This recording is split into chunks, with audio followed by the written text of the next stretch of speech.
देखेंगे एलसीएम और एचसीएफ। ठीक है, एलसीएम का फुल फॉर्म होता है लघुत्तम समापवर्तक। इसको इंग्लिश में कहते हैं linear common factor, linear common factor या मेथड कर सकते हैं। इसको कहते हैं हायर कॉमन फैक्टर। तो सबसे पहले हम लोग देखते हैं एलसीएम।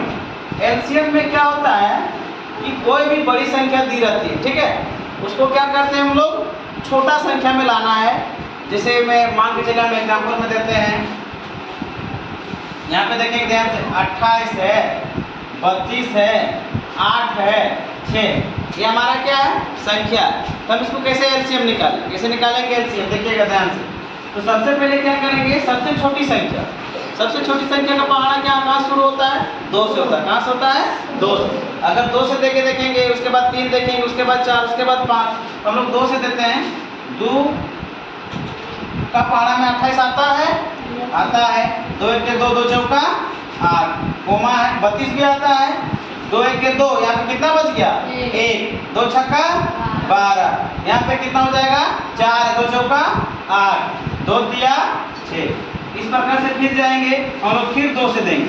2 7 14, 2 8 16, 2 दूना 4। ये किसी का पहाड़ा 2 का पहाड़ा में आता है, 3 नहीं आता, तो 3 1 के 3 लिख देंगे, कोई दिक्कत नहीं। फिर हम लोग क्या करेंगे, फिर 2 से देंगे। 7 आता है 2 का पहाड़ा में, नहीं।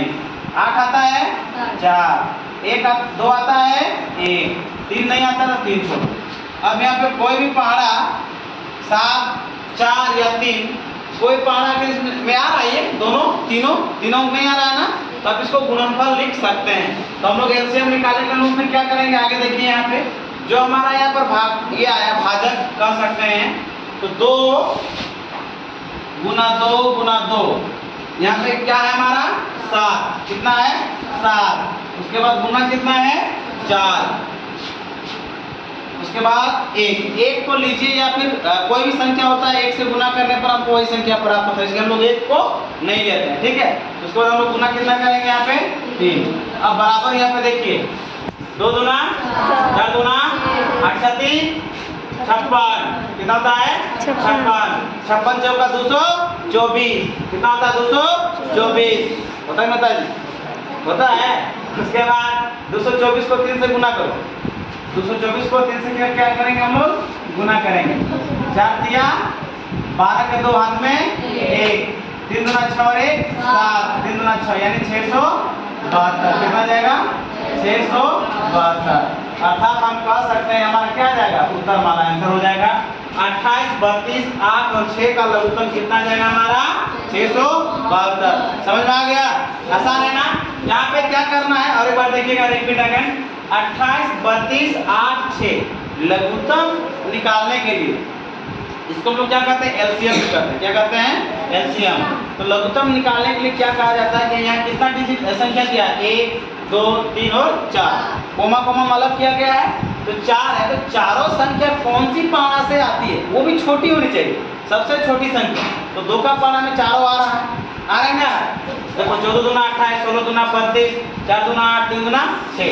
फिर देखते हैं कि कौन ज्यादा आ रहा है, 3 को आ रहा है, 2 7 14 2 8 16 2 चौके 2 दूना 4, 3 नहीं आ रहा है तो 3 का 3 हम लोग लिखते हैं। फिर हम लोग इस तरह करेंगे, 2 का पारा से अगर 2 को आ रहा है नहीं आ रहा है, 2 से अधिक आना चाहिए, 1 से अधिक, 2 से अधिक, 3 से अधिक। इस प्रकार से हम लोग निकालेंगे। उसके बाद हम लोग क्या करेंगे, जो बच जाएगा, जो किसी के अंक से भाग नहीं जाएगा, उसको क्या करेंगे हम लोग वहाँ पे गुना कर देंगे, और उसके गुणनफल के को हम लोग क्या करते हैं, एलसीएम कहते हैं। ठीक है, एचसीएफ क्या देखेंगे, एचसीएफ। एचसीएफ को हम लोग 2 तरीका से बना सकते हैं। एचसीएफ को हम लोग कितना तरीका से बना सकते हैं, 2 तरीका से। तो हम पहला विधि बता रहे हैं, ठीक है, इसको कहते हैं विभाज्य विधि। क्या कहते हैं, विभाज्य विधि। ठीक है, बहुत ही यह आसान है। जो यहाँ भाग जानते हैं, भागा जानते हैं, आप लोग जानते करते हैं कि हमको ये सब बनाने के लिए जोड़ घटाव गुना भागा, उसके बाद एलसीएम एचसीएफ, उसके बाद भिन्न का जोड़ भिन्न का घटाव, इस तरह से हम लोग पढ़ते हैं। तो सबसे पहले देखेंगे विभाज्य। विभाज्य मतलब नहीं समझ आ रहा, भागा, भागा के द्वारा एचसीएफ ज्ञात करना है। तो देखिए मान चलिए एक प्रश्न दिया हुआ है कि 28 और 12 का एचसीएफ ज्ञात कीजिए। क्या ज्ञात कीजिए? एचसीएफ ज्ञात करें। ठीक है, ये हमारा क्या है? प्रश्न। देखिए अभी हम दोनों तरीका से बनाएंगे और आंसर हमारा दोनों में एक ही आएगा। मान के चलिए 28 और 12 का एचसीएफ ज्ञात करें हमारा प्रश्न है। तो सबसे पहले विभाज्य विधि, तो क्या देखा जाता है कि जो सबसे बड़ा संख्या होता है, तो 28 और 12 में कौन है बड़ा?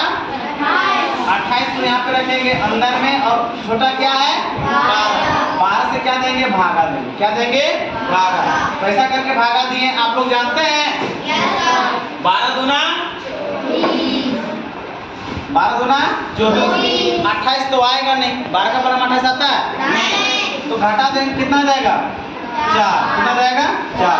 फिर 4 जब यहाँ पे लिखें, इसको भी तो चाहिए ना, कि क्या करेंगे? ये वाला संख्या हम लोग यहाँ उतारेंगे। यहाँ उतारेंगे, यहाँ। तो 4 दिया 12, ये खत्म हो गया, कट गया। कटा नहीं कटा? ये तो खत्म हो गया। तो हमारा एचसीएफ क्या हो जाएगा? ये वाला 4। क्या हो जाएगा हमारा? 4।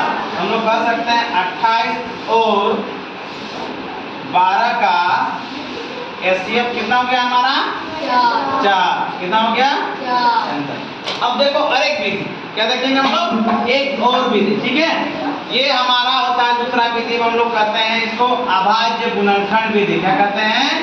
अभाज्य गुणनखंड विधि। ठीक है, यहाँ पे देखिए और आसान, इससे भी आसान। यहाँ पे कोई दिक्कत हुआ? नहीं ना? आसान है कि नहीं है ये? अभाज्य गुणनखंड विधि देखिए आप लोग के लिए भी है। यहाँ सबसे पहले 28 का हम लोग क्या लेंगे? एलसीएम ज्ञात करेंगे। क्या ज्ञात करेंगे? एलसीएम। 2 से देंगे, है ना? 14।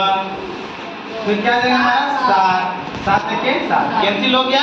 अब यहाँ पे देखेंगे 12। क्या देखेंगे? फिर 12 का देंगे। 2 6 12, 2 दिया 6, 3 के 3। हमको क्या ज्ञात करना है? एचसीएफ ज्ञात करना है ना। तो हम लिखेंगे 28 लिखेंगे। क्या लिखेंगे? 28। इसके बराबर में क्या है? 2 गुना 7। कोई दिक्कत नहीं। उसके बाद हमारा क्या है? 12। 2 गुना और 3। अब यहाँ पे देखिए दोनों में मिलता कौन है? ये वाला और ये वाला मिलता है ना, घेरा कर दो। तो हमारा जो 2 मिला, यहाँ में से 2, यहाँ में से 2, तो गुना करें कितना आएगा? 4।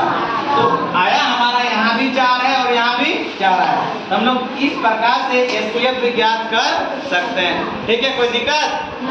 ठीक है।